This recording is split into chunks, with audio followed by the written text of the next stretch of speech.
The problem is that to engage in sexual union with someone who's not your spouse is a grave sin, and to live in such a state publicly means that one cannot have access to the sacraments because he or she is not living according to the truth of Christ.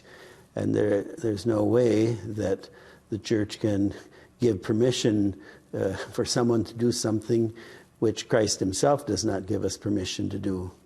Father Antonio Spadaro, who is a very close collaborator with the Pope, in fact, he's his ghostwriter on a lot of these documents, he has really become the vanguard of taking down the critics of Amoris Laetitia, or anyone who would even question the thinking here or the doctrine that's implied through these pastoral adjustments. Spadaro said, and I quote, and I think he's talking about you, that these questions, the dubia that you presented to the Holy Father, is an attempt to ramp up the tension and create division within the Church. Is that what you're trying to do? No, in fact, we're trying to address the division which is already very much ramped up, to use his phrase. Everywhere I go, and as many faithful priests and bishops and lay faithful with whom I speak are in a state of very serious confusion on this matter. And priests tell me that one priest is telling the faithful one thing in confession, another priest another thing. Only when these questions, which we have raised according to the traditional manner of resolving questions in the Church, which have to do with very serious matters, only when these questions are adequately answered will the division be dissipated.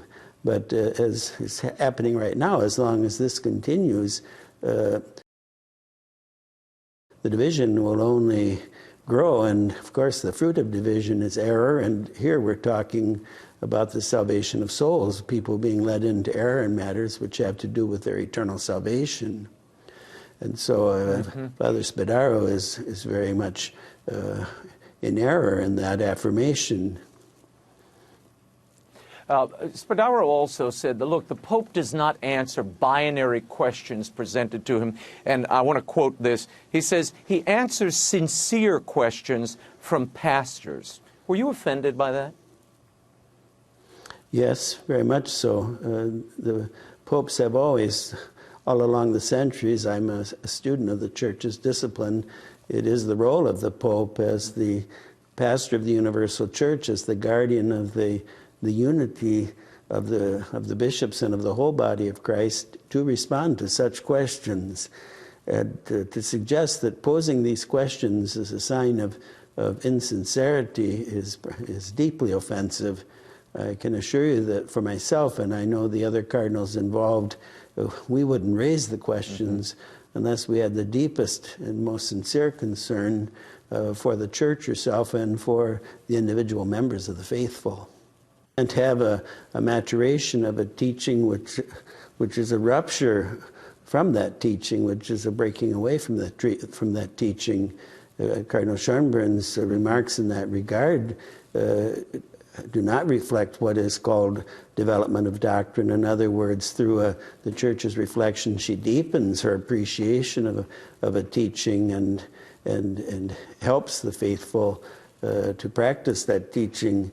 In this case, it's a question of a complete rupture in the teaching of the Church, a complete going away from what the Church has always taught and practiced, and that you can't call a maturation. A maturation is something organic, where you see that what the Church has been teaching about marriage now is expressed with a greater fullness.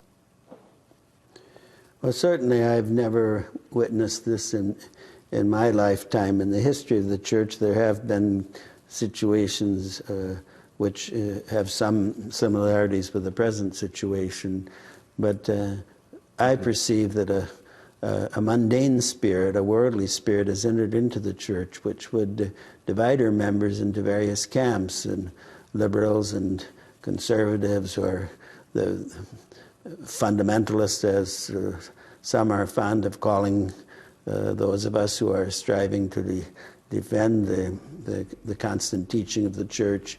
In our final moments, I have to raise this. I was sort of struck, amazed really, at an interview the Holy Father gave, where he suggested that those who are rigid, and that's the term he uses, sort of locked in their rigidity over doctrine and otherwise, that they suffer from a compulsion or a condition. Your reaction to that, and what are you and your fellow cardinals prepared to do if you don't get a positive reaction from the Holy Father and some answer on this point of clarification? Well, first of all, our presentation of the 5 questions is done with great serenity and with great respect. They are not the reactions of people who are suffering from emotional disorders. That we're very deeply concerned about the truth of the doctrine of the faith, and its integrity is not a sign of illness. What will we do? We have to continue to serve the truth with charity, and so especially those of us who are cardinals, who are the principal advisors of the Holy Father, have a very solemn obligation to defend the Church from these kind of attacks at her very foundation. I mean, we have to remember that we're talking about the teaching about marriage and its fruit, the family, and to attack that teaching is to destabilize the whole Church and society in general.